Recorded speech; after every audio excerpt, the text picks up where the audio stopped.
নমস্কার দর্শক বন্ধু, আমি সুব্রত। আজকে কিন্তু গুড নিউজ নিয়ে চলে এসেছি। গুড নিউজটি তাদের যারা বার্ধক্য ভাতা বা ওল্ড এজ পেনশন পাস তাদের জন্য কিন্তু এটি গুড নিউজ। কেননা আমি কিন্তু আগের ভিডিওতে বলেছিলাম যে এই ডিসেম্বর মাসে কিন্তু আপনাদের যে নভেম্বর এবং ডিসেম্বর মাসে যে 2 মাসের ডিউ আছে ওল্ড এজ পেনশন বা জয় বাংলা প্রকল্পের টাকা, সেটি কিন্তু রিলিজ করলো, আর আমি লাইভ প্রমাণ সহ সেটি আপনাদের কিন্তু দেখাবো। তা welcome my YouTube channel government update. প্রতিনিয়ত গভর্নমেন্ট আপডেট পেতে এবং সরকারি প্রকল্পগুলো আপডেট পেতে আমাদের চ্যানেলকে অবশ্যই সাবস্ক্রাইব করুন এবং পাশে থাকা বেল নোটিফিকেশনটি অন করে রাখুন। তাহলে আমাদের ভিডিওগুলো সর্বপ্রথম দ্রুত নোটিফিকেশনের মাধ্যমে কিন্তু আপনাদের কাছে পৌঁছবে। আর যারা প্রথম আমাদের চ্যানেলে ভিডিওটি দেখছেন তাদের কোনো অনুরোধ করবো চ্যানেলটি সাবস্ক্রাইব করে রাখতে। তাহলে ঘরে বসে কিন্তু আপনারা দেখতে পারবেন আমরা যেসব নিত্য নতুন গভর্নমেন্ট আপডেট প্রকল্পগুলো আপডেট দিয়ে থাকি, সেগুলো কিন্তু ফোনের মাধ্যমে দেখতে পারবেন আপনারা। তা আমি এর আগের ভিডিওতে কিন্তু বলেছি যে নভেম্বর এবং ডিসেম্বর মাসে যে 2 মাসের পেমেন্ট সেটা কিন্তু ডিসেম্বর মাসে আসতে চলেছে। সেটা কিন্তু আমি আপনাদের লাইভ প্রমাণ সহ যে স্ট্যাটাস আছে ওল্ড এজ পেনশন বা জয় বাংলা প্রকল্পের যে ওয়েবসাইট আছে, সেই ওয়েবসাইটে গিয়ে কিন্তু আপনাদের লাইভ স্ট্যাটাস কিন্তু আমি দেখেছি যে 2 মাসের টাকা আসতে চলেছে।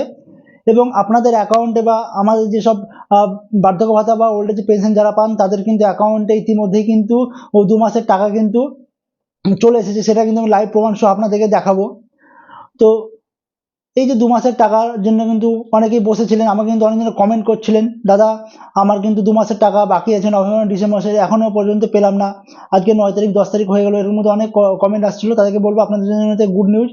আর যে নভেম্বর মাসে এবং ডিসেম্বর মাসে যে 2 মাসের টাকা সেটা কিন্তু চলে এসেছে। স্ক্রিনে কিন্তু আপনারা দেখতে পাচ্ছেন যে 9-12-25 কিন্তু প্রথম রিলিজ করেছিল 1 মাসের টাকা, এবং আজকে দেখতে পাচ্ছেন যে 11-12-25 কিন্তু আর 1 মাসের টাকা কিন্তু রিলিজ করলো। অর্থাৎ আপনাদের যে 2 মাসের ডিউ ছিল যে বার্ধক্য ভাতা বা ওল্ড এজ পেনশন বা জয় বাংলা প্রকল্প বা যেসব মৎস্যজীবী বা আপনারা যারা বার্ধক্য ভাতা বিধবা ভাতা পেয়ে থাকেন, তারা কিন্তু 2 মাসের টাকা কিন্তু একসাথে কিন্তু পেয়ে গেলেন এই ডিসেম্বর মাসে। তা আমি কিন্তু আপনাদের লাইভ প্রমাণ সহ কিন্তু দেখিয়ে দিলাম যে আপনাদের কিন্তু যে 2 মাসের টাকা ডিউ ছিল সেটা কিন্তু আপনাদের অ্যাকাউন্টে কিন্তু সরাসরি ক্রেডিট হয়ে গেছে। অনেকে কমেন্ট করছে, দাদা আমি 5 মাসের বা 6 মাসের বা 7 মাসের টাকা কিন্তু পাইনি। তাদেরকে বলবো আপনারা স্ট্যাটাস চেক করুন। আমি কিন্তু স্ট্যাটাস কীভাবে চেক করবেন সেটা কিন্তু ভিডিওর মাধ্যমে অলরেডি দেখিয়ে দিয়েছি। আপনারা স্ট্যাটাস চেক করুন। সেখানে স্ট্যাটাসের চেকে ঘরে গিয়ে যদি আপনাদের অ্যাপ্রুভের ঘরে যদি রিজেক্ট থাকে, তাহলে কিন্তু আপনাদের অতি সত্তর আপনাদের যে ভোটার কার্ড, আধার কার্ড, ব্যাঙ্ক অ্যাকাউন্ট আছে সেটা নিয়ে কিন্তু আপনাদেরকে যে ব্লক আছে সেই ব্লকে যেসব আধিকারিকরা কিন্তু যে জয় বাংলা পেনশনের কাজ করে তাদের সাথে কিন্তু আপনাকে যোগাযোগ করতে হবে। এবং যদি আপনার পুরো ফরম্যাটটাই ডিলিট হয়ে থাকে তাহলে কিন্তু আপনাকে আবার নতুনভাবে অ্যাপ্লাই করতে হবে। এটাই কিন্তু আপনাদের হাতে অপশন। তো আমার ভিডিওটি যদি ভালো লেগে থাকে অবশ্যই লাইক শেয়ার সাবস্ক্রাইব করে দেবেন, আর এরকম নিত্য নতুন ভিডিও পাওয়ার জন্য আমাদের সর্বদা পাশে থাকবেন।